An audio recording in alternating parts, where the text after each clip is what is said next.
The traditional building style of Thailand was lightweight housing, using bamboo, using other grasses, thatch for roofing, bamboo for structure. People didn't really use a cash-based economy. It was barter-based, and they had what they needed. It's about 30 years ago that the cement industry started spreading itself throughout the world.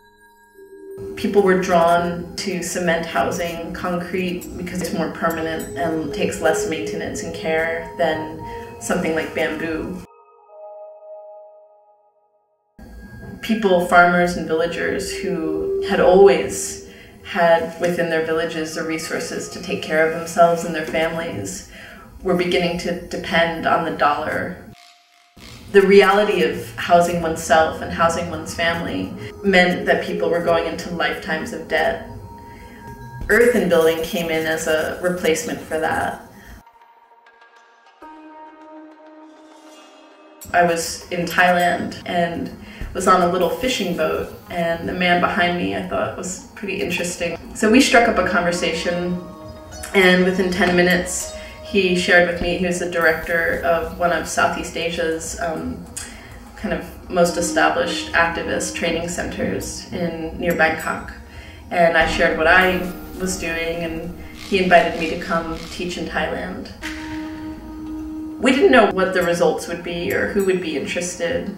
We did a 10-day workshop, and hundreds of people got turned on. We started helping villagers get out of debt and learning again how to be self-reliant when they have the option to build with earth and create long-standing homes that would serve them well.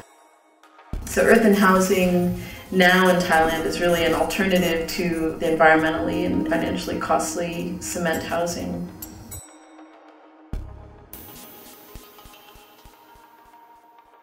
We were looking for who here could help carry this work forward so that we can remove ourselves from this process or become more of just support for work that continues on, that Thai people themselves take it and run with it.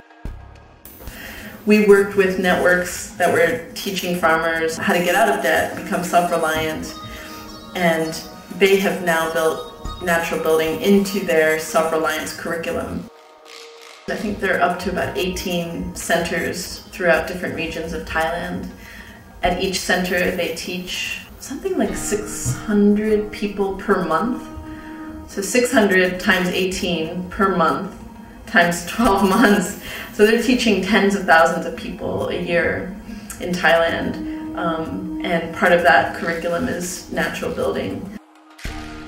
Yeah, and the story in Thailand is fantastic. It's really an incredible success story of natural building and a larger natural building movement and the way it can help transform on a deep social level. It's wonderful to be involved with this work and do a program or a project and watch the exponential potential of what can happen.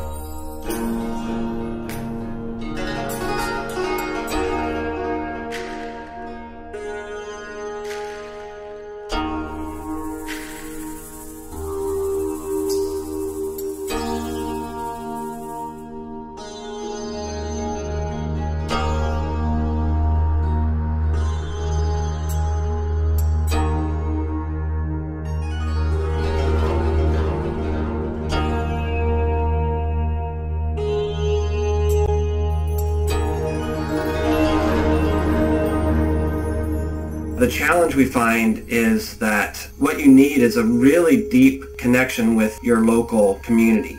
And coming from outside, that takes time. If you're going in as a bunch of people who are wanting to help or do good or something, it just becomes just a continuation of that same paradigm. But once you realize that if you're traveling to a place, you are getting as much, if not more, out of that experience than the people that you are working with, then it becomes more of a two-way street, and there's a sense of partnership for a mutual goal. And that becomes a different thing. And I think it increases the possibility of success because there's less of an imposition of an idea that's coming from outside, but more of a, hey, let's figure this out together. One thing to me that's beautiful about natural building is that you don't have to speak the same language as the people you're working with, because the language is more about the body and the mud and the materials.